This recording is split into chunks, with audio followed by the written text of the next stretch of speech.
Posisinya itu sekarang ada ribuan genus di masyarakat, Pak. Dan itu alhamdulillah COVID sudah tidak ada. Jadi kan alatnya jadi nganggur.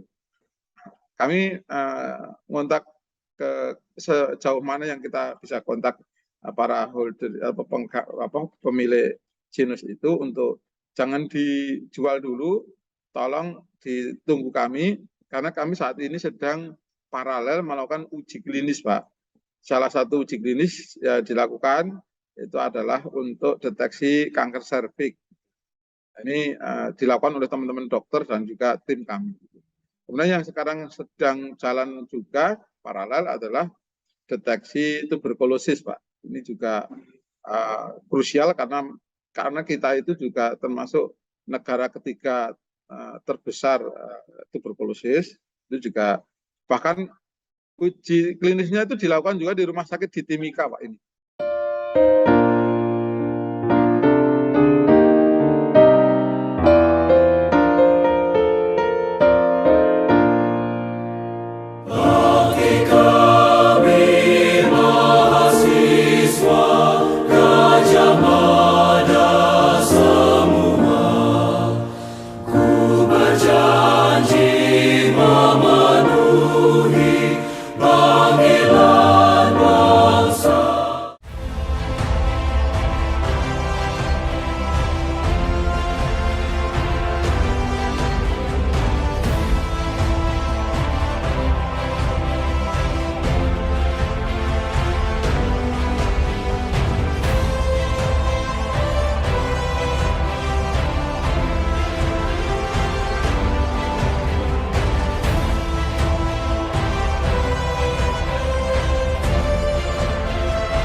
Assalamualaikum warahmatullahi wabarakatuh.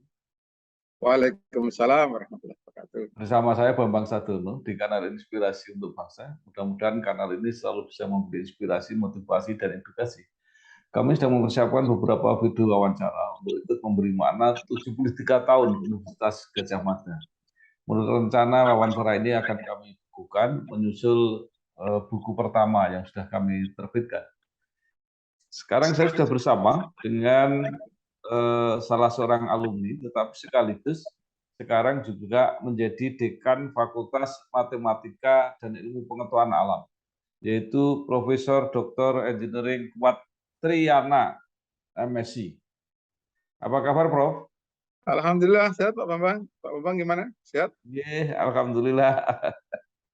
Prof, mungkin bisa diceritakan kenangan ketika kuliah di Fakultas MIPA UGM, kemudian meneruskan S2 di ITB, S3 di Kyushu University, Jepang. Kemudian merintis karir sebagai dosen, dan saat ini dipercaya menjadi dekan Fakultas Matematika dan Ilmu Pengetahuan Alam UGM. Monggo, Prof. Terima kasih, Pak. Jadi ini berarti saya flashback ke belakang. Jadi, dulu itu pengennya kuliah di Gadjah Mada, gitu. SMA. Saya SMA-nya dari Boyolali, Pak. Negeri 1 Boyolali. Kemudian lihat guru fisika dan guru matematika saya kok smart gitu ya. Itu yang menginspirasi. Jadi saya nggak daftar yang lain. Pilihan pertama itu fisika, pilihan kedua itu matematika. Alhamdulillah diterima yang pilihan pertama fisika. Gitu. Nah, kemudian ya kira-kira 4 tahun kuliah itu kami jalani dengan banyak keterbatasan, dan pada saat itu memang kalau orang itu masuk di fisika gitu, memang kakak kelas itu memang menginspirasinya dengan mesti di perusahaan minyak begitu. Nah, ini tambah semangat. Alhamdulillah saya sejak lulus itu mendapat kesempatan untuk bekerja di salah satu kontraktor di perusahaan minyak lah begitu, Pak. Sehingga sedikit-sedikit ada ceritanya tentang eksplorasi lah. Nah, tapi itu masa lalu. Kemudian 4 tahun berjalan, saya kok kayaknya kurang cocok ya, jadi pegawai yang strict dengan waktu gitu. Nah, itulah kemudian saya mencoba mendaftar menjadi dosen di dulu namanya STEMIK Dianus Mantoro, Pak. Nah, sekarang jadi betul, terus kemudian menjadi Universitas Dianus Mantoro itu yang belakangan itu. Kemudian di sela itu kami tahun 2004 kami masuk di Udinus sebagai dosen tetap. Pengen ini kuliah lagi gitu ya, kuliah lagi tahun 1995 kami akhirnya mengikuti kuliah di ITB begitu. Nah di kuliah ITB itu status saya masih di Udinus Pak waktu itu. Ya, sehingga tugas-tugas juga masih kami lakukan sebagai dosen di Udinus begitu. Nah selepas dari Udinus ya memang ini kami kan menggunakan biaya sendiri atau tepatnya tidak menggunakan biaya Udinus, sehingga kami akhirnya mencoba keberuntungan lagi, coba-coba mendaftar di UGM dan alhamdulillah diterima begitu. Jadi singkat cerita untuk jadi dosen itu ya sesederhana itu sebetulnya, Pak.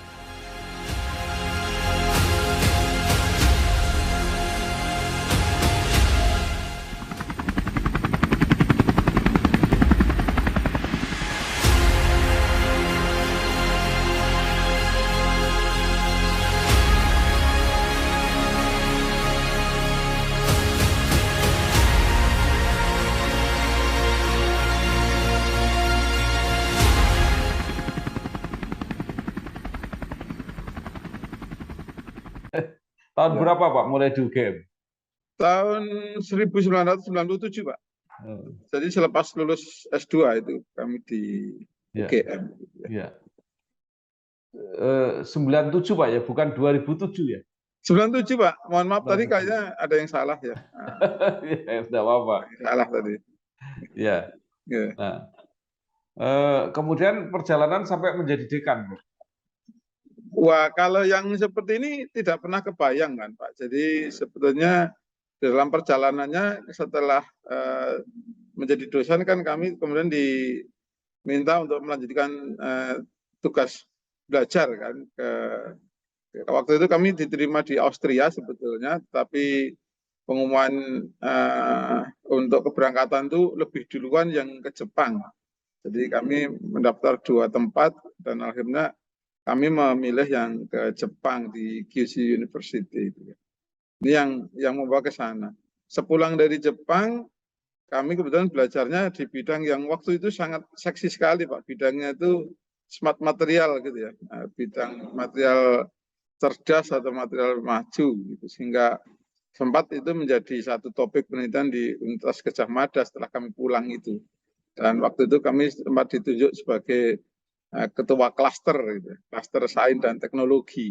Yang belakangan kemudian di pengganti saya itu adalah Profesor Dwiko Rita Karnawati, rektor UGM sebelumnya, dan sekarang beliau menjadi kepala BMKG gitu. Itu dulu meneruskan tugas kami sebagai kepala atau ketua klaster saintek waktu itu, Pak. Nah, dalam perjalanannya kami memang di waktu di Jepang itu dididik untuk apa ya, bukan hanya tahan terhadap kondisi, tetapi juga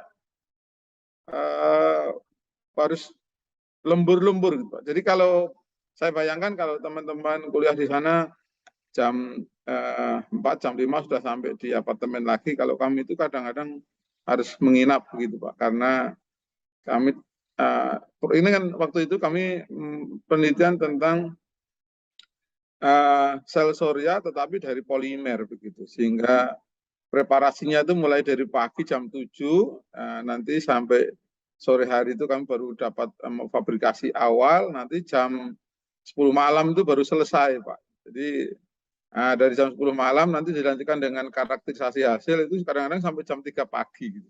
Nah, ini ternyata berdampak besar pada semangat untuk tetap menggelora melakukan penelitian. Menarik sekali menurut saya.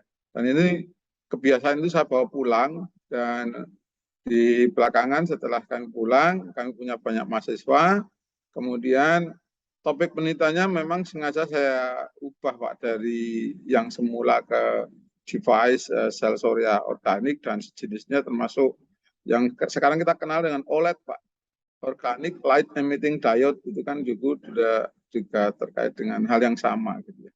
Nah, kemudian di perjalanan waktu ketika kami pulang ke UGM kembali, kami rekrut mahasiswa dan topik risetnya beralih menjadi sensor lah gitu ya. Karena materialnya kan sama, kita amatin di sensor-sensor. Nah, tahun 2008 akhirnya kami membuka kembali pengalaman lama, yaitu dulu di waktu S2 tahun 1997 itu, tesis saya itu sudah terkait dengan kecerdasan artifisial. Itu zaman itu tuh sangat mewah gitu ya, sangat mewah gitu, bidang kayak gitu. Sehingga kami akhirnya mengkombinasikan antara bagaimana membuat sensor dan juga kemudian menerapkan kecerdasan artifisial atau AI di dalam penelitian berikutnya sampai sekarang gitu. Nah, ini yang mungkin ada, kalau dosen saya di Jepang dulu kalau lihat saya, tuh kamu kok udah berubah sekali ini ya, topiknya kok berubah karena ya agar kami tidak jadi follower, intinya begitu, intinya begitu. Ya.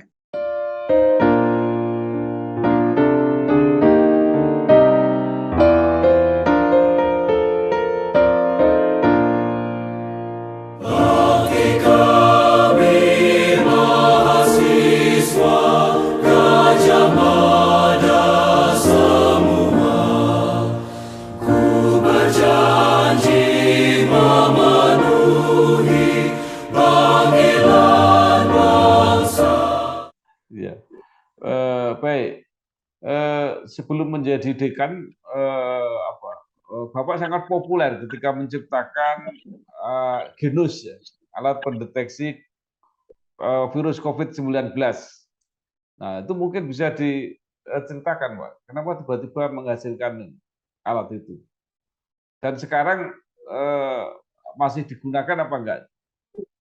Oke, jadi pada saat jauh sebelum COVID, Pak, tahun 2008 itu kami itu kan tadi 2004 pulang dari Jepang, kemudian coba-coba untuk meneruskan pekerjaan topik riset di Jepang itu, tetapi akhirnya kami sangat bergantung pada Jepang. Jadi tiap tahun kami harus ke Jepang melakukan riset gitu ya. Kemudian tahun 2008 saya putuskan udah kita harus berubah ini, harus independen.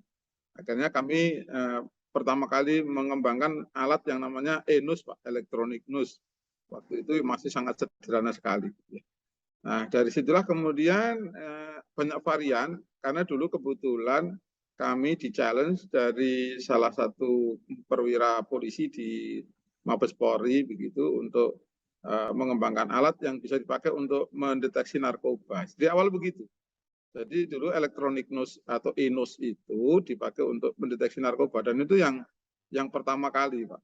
Kemudian dalam perkembangannya beberapa tahun berikutnya e-nose itu dikenal di industri. Nah, masih ada sekarang beberapa unit itu di industri, khususnya industri yang memproduksi bahan-bahan aromatik. Nah, bahan-bahan aromatik itu termasuk minyak atsiri, Pak.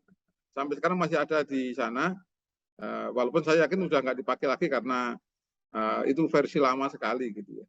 Nah, tahun 2019, 2018, 2019 pun kami sebenarnya sudah membuat e-nose itu, electronic nose itu, namanya dulu belum pakai Genus. Itu untuk mendeteksi penyakit sepsis atau infeksi pada bayi yang baru lahir itu, yang ternyata itu banyak sekali. Nah, kalau bayi baru lahir itu kan sangat terbatas untuk pendeteksi penyakitnya. Pakai rongsen tidak boleh, pakai alat-alat yang lain masih sangat terbatas. Sehingga harapan satu-satunya yang sampai sekarang masih jalan adalah justru yang untuk mendeteksi sepsis tadi itu. yaitu dari sampel feses, Pak. Sampel feses itu dideteksi baunya, dan ini sudah sedang jalan juga, walaupun pada waktu COVID itu kita hentikan dulu gitu ya. Nah, tentu kami bekerja sama dengan teman-teman dari Fakultas Kedokteran dan Rumah Sakit Sarjito. Yang itu kami hanya menyiapkan alatnya, kemudian teman kedokteran dan Rumah Sakit Sarjito yang mengambil sampelnya, kemudian balik lagi kami nanti datanya yang menganalisis menggunakan AI dan seterusnya itu. Nah, pada tahun 2020 itu sebetulnya memberanikan diri aja sebetulnya waktu itu, Pak. Jadi Enos yang tadinya dipakai untuk sepsis, dipakai untuk narkoba, tiba-tiba teman-teman dokter dari Rumah Sakit Sarjito dan juga dari Fakultas Kedokteran UGM itu mengajak kami, Pak, gimana kalau ini dicoba alat ini untuk sampling nafas. Nah, kami beranikan itu. Sehingga pada saat orang lain dulu di lockdown, Pak, nggak boleh ke kampus, nggak boleh kemana-mana. Kami itu tiap hari ke kampus, kami itu tiap hari ke rumah sakit, Pak. jadi itu yang modal nekat seperti waktu di Jepang itu kami bawa, dan akhirnya singkat cerita dengan ya babak belur, Pak. Sebetulnya itu bukan alat lama, bukan alat baru, sebetulnya itu alat lama yang dimodifikasi begitu. Sehingga tahun 2020 akhir bulan Desember kami mendapatkan izin edar. Ceritanya seperti itulah, Pak.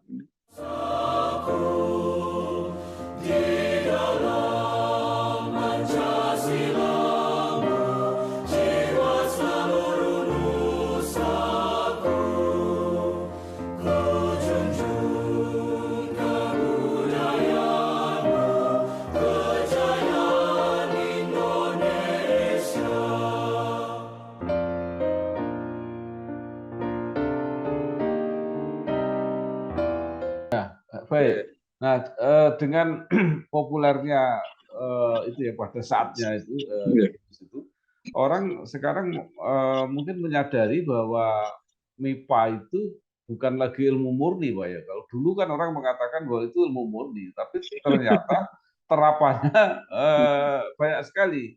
Nah, pertanyaannya itu apakah itu memang mandiri di situ atau mesti harus kolaborasi tadi dengan kedokteran, mungkin dengan teknik, dengan yang lain. Gimana, Prof? Kalau kami memahami itu begini, Pak. Kemenangan itu kalau zaman dulu kan bersaing ya, Pak. Satu dua orang bersaing, kemudian ada yang menang, ada yang kalah gitu. Kalau sekarang kemenangan itu adalah kemampuan kita beradaptasi dan berkolaborasi. Nah, karena kan gini, teman-teman dokter itu kan nggak bisa membuat alat. Tapi dia punya ilmu kedokterannya. Sementara kami bisa membuat alat, tapi nggak tahu kedokterannya. Jadi punya kelebihan kekurangan itulah yang dipadukan. Bahkan sampai sekarang pun kita juga ada, Pak, kerjasama dengan bukan hanya di Fakultas Kedokteran, tapi juga kedokteran hewan. Dan ini malah kami mengerjakan proyek juga dengan industri pisang di Lampung dengan teman-teman Fakultas Pertanian. Dan itu misalkan menarik, Pak. Dengan mendeteksi hama itu kita juga bisa membantu dengan alat yang sama sebetulnya. Jadi kuncinya adalah kolaborasi menurut saya. Jadi bukan kompetisi antar bidang pengetahuan, tetapi justru kolaborasi yang masing-masing punya kekurangan, punya kelebihan, dan itu bisa dipadukan luar biasa. Itu yang mendasari.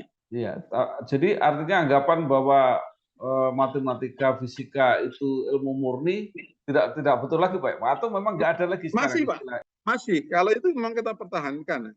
Jadi sebetulnya kekalahan kita di mana-mana itu dengan negara-negara maju itu karena fundamentalnya kan lemah kita itu. Semuanya hanya pengen yang instan semua, sehingga kita basic knowledge-nya itu kita lemah. Nah, di Fakultas MIPA ini kami mempertahankan ilmu-ilmu murninya itu karena itu yang mendasar.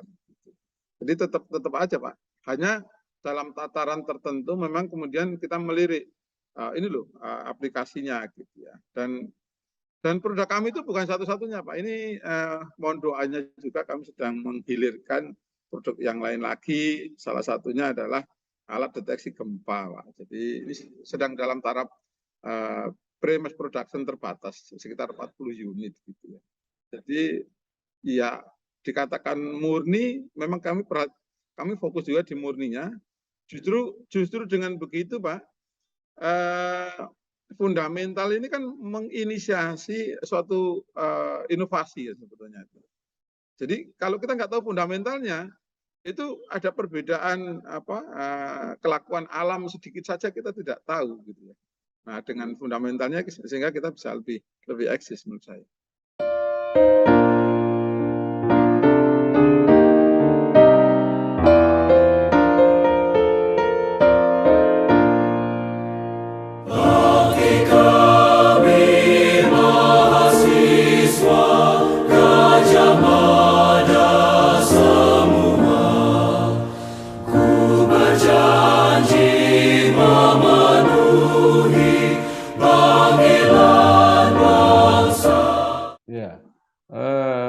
Baik. Nah, sekarang kalau misalnya pemahamannya itu tetap sebagai ilmu murni, apakah itu cukup menarik untuk generasi muda ya, generasi milenial? Mereka kan tadi seperti Bapak di fisika yang dibayangkan kerjanya di perminyakan misalnya. Jadi artinya mereka selalu mengaitkan dengan nanti bisa bekerja apa? Ya. Sebetulnya makin menarik kalau sekarang ini makin menarik, Pak. Terlihat dari animo masyarakat yang masuk. Sebagai contoh, oh ya kami itu kan di Fakultas MIPA punya 8 program studi S1 ya Pak ya. Ya fisika itu yang di tempat kami, ada geofisika Pak, itu juga luar biasa kalau menurut saya. Hanya memang ini antara dua prodi ini memang tidak terlalu muncul di permukaan gitu. Sehingga ke depan memang kami baru akan melakukan semacam sosialisasi itu apa. Tapi sosialisasi saja kan nggak cukup, mestinya harus ada produk-produk atau inovasi-inovasi yang ini loh dihasilkan dari sini dan seterusnya. Nah, kemudian juga menggandeng para alumni dan para CEO yang juga alumni kita. Kemudian yang kedua itu dari matematika itu juga luar biasa. Ada prodi matematika, statistika, dan ilmu aktuaria, Pak. Itu sekarang sedang paling banyak dilirik oleh industri. Walaupun ilmunya ilmu murni, tetapi industri justru melirik ke sana. Kemudian yang ketiga, kimia, saya kira juga luar biasa itu. Dan kami kalau untuk prodi kimia itu adalah prodi yang terbaik di Indonesia berdasarkan QS World University Ranking lah. Nah, itu. Jadi yang terakhir itu kami punya program studi ilmu komputer, pasti ini juga nggak bisa diabaikan, dan juga program studi elektronika dan instrumentasi, sehingga 8 program studi ini yang kami kelola sekarang. Jadi kami sekarang bicaranya tidak hanya fisika tetapi juga keseluruhannya, dan justru ini kesempatan bagi kami untuk memadukan kesemuanya ya Pak. Termasuk juga nanti memadukan kesemuanya dengan pihak-pihak eksternal, seperti misalnya kalau kita bicara mengenai kriptografi gitu ya. Ternyata pusatnya malah di tempat kami itu Pak. Jadi kerjasama dengan lembaga terkait, lembaga pemerintah yang hubungannya dengan keamanan cyber dan sebagainya itu justru mungkin di tempat kami. Karena fundamental.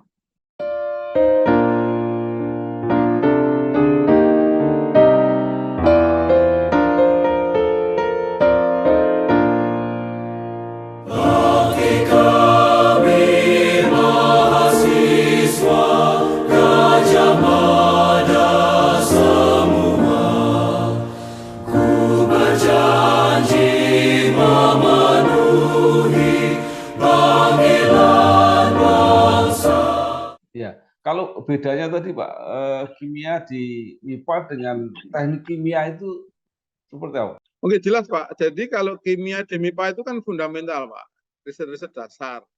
Jadi contohnya begini, kalau kita bicara mengenai minyak atsiri Pak, ya paling gampang lah. Minyak atsiri itu kan masyarakat umum juga udah biasa gitu. Kalau di MIPA itu diteliti mengenai fragmentasi dari senyawa yang sudah dihasilkan misalnya gitu. Nah kalau itu di MIPA Pak, fragmentasi itu maksudnya dipecah, diturunkan, dijadikan apa gitu. Tapi nanti teman-teman di teknik kimia itu yang membuat pabriknya Pak. Yang merancang pabriknya, yang menghitung investasinya, Ya seperti itu. Jadi jelas ada perbedaan. Nah, sekarang kalau orang melihat MIPA, apa yang bisa dibayangkan? Mungkin dari alumninya atau mungkin karya-karya besarnya. Tadi ada Genus tadi kan terus mengangkat MIPA UGM misalnya gitu. Kalau untuk produk-produk inovasi sebetulnya mulai muncul, Pak. Dan kami sekarang sudah mulai menata kembali apa-apa yang sudah dihasilkan teman-teman. Jadi tadi saya sudah matur, salah satunya adalah seismometer yang itu kebutuhan Indonesia itu ada 5.000 unit lah kira-kira minimal, Pak, itu. Nah, padahal harga impornya sekarang masih sangat mahal kan dari Jerman, yaitu sekitar 1,5 miliar per ini kan per unit gitu ya. Nah, belum lagi kita sangat bergantung pada teknologi di luar negeri gitu. Nah, kami mencoba itu dikembangkan di MIPA dan alhamdulillah ini sudah masuk di industri. Contoh yang lain lagi yang segera kami launching atau kami masukkan di hilirisasi industri adalah seperti test kit untuk deteksi kreatinin misalnya itu, Pak. Itu kan inovasi yang sudah dihasilkan oleh beberapa dosen beberapa tahun yang lalu dan masih mangkrak menjadi laporan penelitian dan sekarang sudah mulai kita bangunkan kembali. Coba dicek agar sampai aspek industrinya nanti tercapai. Salah satunya adalah robustness pasti, kemudian akurasi, kemudian aspek yang lain itu seperti reproducibilitas. Nah ini kalau masyarakat melihat MIPA secara keseluruhan sebetulnya dari sisi sumber daya manusia, alhamdulillah kami lumayan baik, Pak. Kalau boleh dibilang Fakultas MIPA itu sekarang termasuk yang menyumbang publikasi internasional bereputasi di Universitas Gadjah Mada yang sangat signifikan. Mungkin kalau nggak bisa dibilang nomor 1 ya nomor 2 lah gitu ya. Dari sisi jumlah maupun kuantitas maupun kualitas.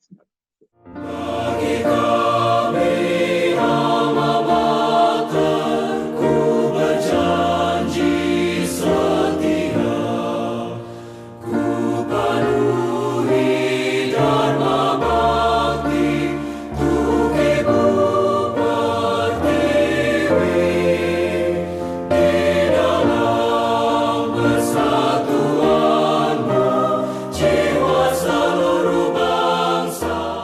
Ya, kalau dari segi alumni, Pak, top-topnya alumni gitu, misalnya apa yang di pemerintahan, apa yang di swasta, atau kegiatan. Jadi kebetulan hingga saat ini tuh kita tuh belum ada namanya scouting talent scouting maksudnya. Nah ini sedang kami buat, Pak. Dan selama ini alumni ya begitu lepas begitu saja dan tidak ada bekal untuk menjadi leader, menjadi manajerial dan seterusnya. Walaupun begitu, tapi kami sudah berkomunikasi. Nanti bulan November aja kita sudah akan diskusi dengan ratusan alumni kita yang menjadi CEO gitu ya. Jadi ternyata banyak juga yang jadi CEO. Bahkan yang dulu menjabat sebagai sekjen OPEC itu kan juga dari alumni kimia gitu ya. Kemudian yang sekarang di perusahaan-perusahaan besar seperti Astra itu CEO-nya juga di kami juga. Seragro maksudnya. Kemudian juga di Tanoto itu juga dari alumni kami juga, alumni fisika. Ya banyak lagi saya kira, Pak, kalau ditelusuri. Dan ini memang mereka kalau ditanya apa fungsinya kuliah di MIPA dulu, mereka rata-rata mengatakan itu kaitannya dengan berpikir terstruktur gitu ya, kemudian sistematik dan juga fokus begitu. Tapi mungkin kalau aspek manajerial atau leadership mungkin ya dicari sendiri gitu. Dicari sendiri. Iya. Nah, kalau program apa spesifik gitu, program khusus yang mungkin ingin Bapak capai selama kepemimpinan sebagai dekan ini apa kira-kira? Misi kami yang pertama, Pak, itu kan harus membentuk sistem di fakultas ini agar nanti terus berlanjut. Yang pertama, sistem itu harus mendukung pencapaian di mana alumni kita itu punya kompetensi dan apa namanya, ya kompetensi yang tinggi lah saya kira ya, kompetensi yang tinggi. Yang ini akan dilakukan melalui program kerjasama dengan industri maupun dari alumni Pak, maupun diaspora. Kami sedang mengumpulkan semuanya, membuat program bersama. Jadi termasuk juga sertifikasi personil, sertifikasi apa namanya, bukan sekedar lembaga sertifikasi profesi, tapi juga ini lembaga yang apa namanya, jadi nanti alumni kita itu punya sertifikat internasional, misalnya punya sertifikat dari Google, dari Microsoft, misalnya juga dari yang terkait dengan yang terkait dengan bidang kami di bidang non-destructive testing misalnya, itu baru bisa diakui di level internasional dan baru bisa diterima bekerja di level internasional kalau kita bekerja sama atau mempunyai mahasiswa tersebut mempunyai sertifikat yang dimaksud. Nah, usaha-usaha ini yang akan kita lakukan agar lulusan kita memang kompetitif lah, gitu ya, sangat kompetitif baik nasional dan internasional. Nah, sekarang kan kita masih berpikir nasional gitu. Oke. Yang kedua kami sedang mengupayakan agar capaian-capaian yang terkait dengan riset dan inovasi maupun dari pengabdian masyarakat kita juga lebih tinggi lagi dengan cara kami ini menggalang kerjasama bukan hanya dengan industri tapi juga dengan lembaga-lembaga riset dunia begitu ya. Ini sedang kita lakukan Pak. Nah, yang berikutnya kami mungkin satu-satunya fakultas yang memberanikan diri untuk hilirisasi Pak. Hilirisasi produk inovasi itu kan kalau kami berpikir dengan dana atau budget dari pemerintah sebagian yang sudah kita pakai atau dari swasta yang ada kemudian itu hanya sampai di laporan penelitian, saya kira kok hidup kita ini sia-sia gitu ya. Nah, ini mungkin kami kemudian memberanikan diri sebagai salah satu fakultas yang menghilirisasi produk inovasinya.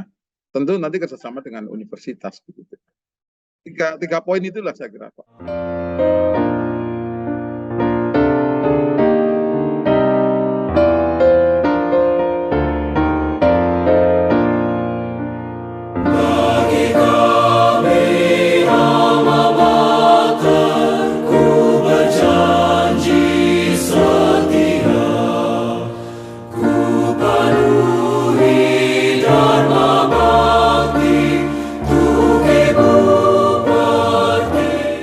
Saya kira menarik sekali Pak, ini mengenai hilirisasi. Jadi yang pertama mungkin bisa dijelaskan mengenai kerjasama itu kan menyangkut hak cipta. Artinya kan dari perguruan tinggi dulu, kemudian pendanaannya itu juga masalah tersendiri, artinya harus bekerja sama dari luar. Nah, kalau itu dilakukan fakultas sendiri itu seperti apa Pak? Apa mungkin itu dilakukan? Ya. Sangat mungkin Pak, walaupun nanti setelah menjadi besar kami juga akan kerjasama dengan universitas ya. Tapi universitas juga nggak jaminan punya uang gitu. Justru kami punya uang Pak. Artinya gini, untuk menghilirkan satu produk yang kita sudah tahu marketnya gitu ya. Seperti kalau seismometer tadi kan marketnya jelas itu BMKG, kemudian juga Kementerian Perhubungan, Kementerian PUPR dan seterusnya ya. Karena itu kan hubungannya dengan asesmen bangunan, asesmen jalan tol atau jembatan atau yang terkait dengan kebencanaan. Nah, itu kan pasarnya jelas Pak. Dan ini sudah masuk di e-katalog Pak sebetulnya. Sehingga kami sudah merah ke sana. Nah, permasalahan hilirisasi itu sebenarnya terletak pada tidak adanya aktivitas yang terkait dengan mengatasi lembah kematian atau kalau kita sebut sebagai death of valley. Jadi lembah kematian itulah yang mengakibatkan riset di perguruan tinggi itu terputus Pak dari industri. Maka apa terputus? Ya karena kita menganggap ini sudah selesai di laboratorium. Padahal industri nggak berani ngambil langsung begitu. Nah ini yang harus kita jembatani. Fakultas itu sementara ini menjembatani dengan anggaran yang kami miliki. Jadi produk itu harus dari tingkat kesiapan teknologi level 5 atau 6 di laboratorium, itu kita harus tingkatkan sampai 9, Pak. Jadi nanti istilah-istilah robustness, reproducibility, repeatability, kemudian sensitivity dan lain-lain kan pasti itu harus dipenuhi. Nah, setelah itu kami nanti harus bisa mendeskripsikan sebenarnya ini berapa sih HPP-nya gitu. Kalau ini diproduksi sekian, HPP-nya berapa? Kalau sekian, HPP-nya berapa? HPP itu termasuk juga bukan hanya biaya ongkos untuk bahan baku, tetapi juga sudah kesemuanya termasuk risiko, Pak. Nah ini kalau udah sampai situ, industri banyak kok Pak yang mau. Dan sekarang terbalik Pak, sekarang itu banyak industri yang main ke tempat kami itu bertanya, Pak punya produk apa lagi? Nah biasanya seperti yang sekarang kita lakukan itu, kita menginvestasikan budget Pak, yang itu sangat tergantung kita kan Pak. Kalau ke universitas kan nanti harus wah macam-macam, ribet sekali. Nah katakanlah untuk produk-produk yang saya sebutkan tadi kan nggak bisa kita langsung membuat banyak gitu. Mesti ya sekitar 40-50 unit, nanti naik jadi berapa begitu. Itu budgetnya nggak besar juga, sebetulnya sekitar 5-10 miliar, dan itu fakultas mampu lah gitu ya, dengan dana segitu. Tentu resikonya ya ada Pak. Resikonya kalau gagal ya itu hilang gitu. Tetapi kalau kita selalu takut dengan resiko, saya kira juga nggak ada kemajuan lagi gitu. Jadi pokoknya di sana Pak.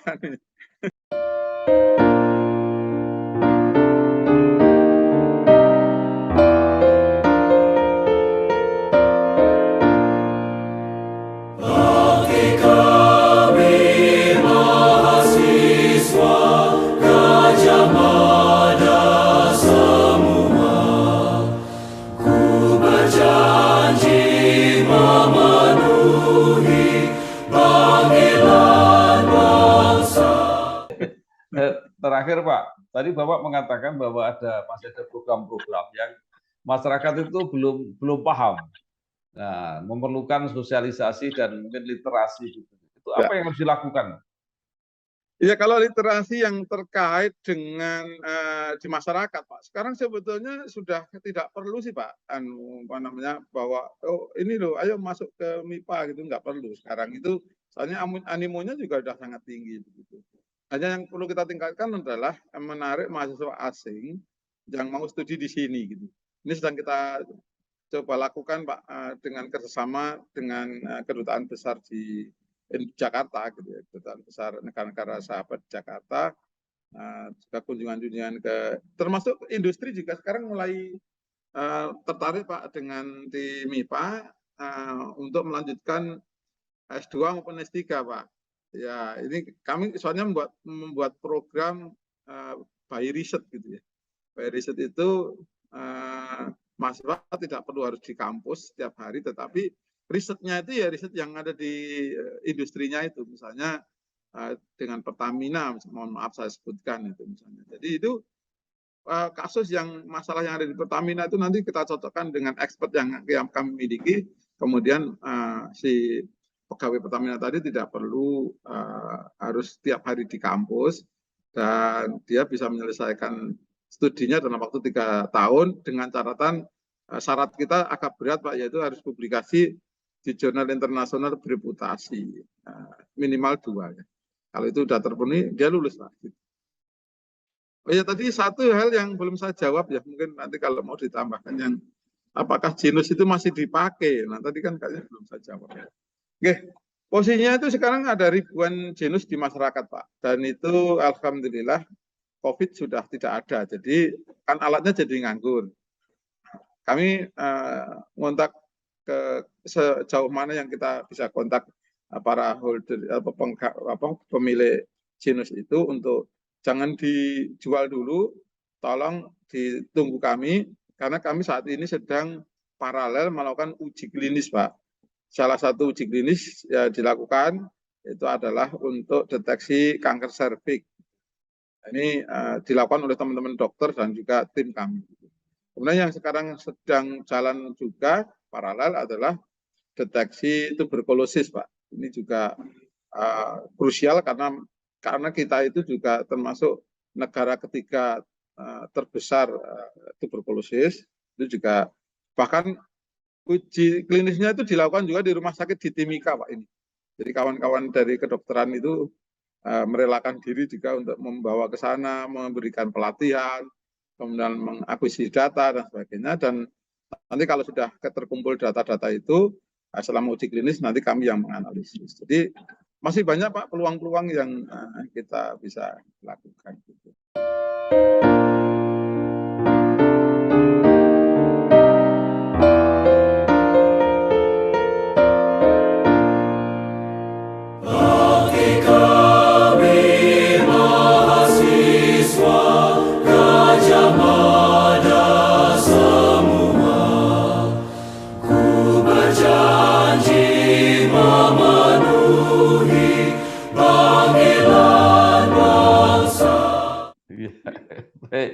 Luar biasa, Profesor Dr. Engineering Kuat Triana MSc, Dekan Fakultas Matematika dan Ilmu Pengetahuan Alam Universitas Gadjah Mada, yang sudah disampaikan mudah-mudahan memberi inspirasi dan motivasi kita semua.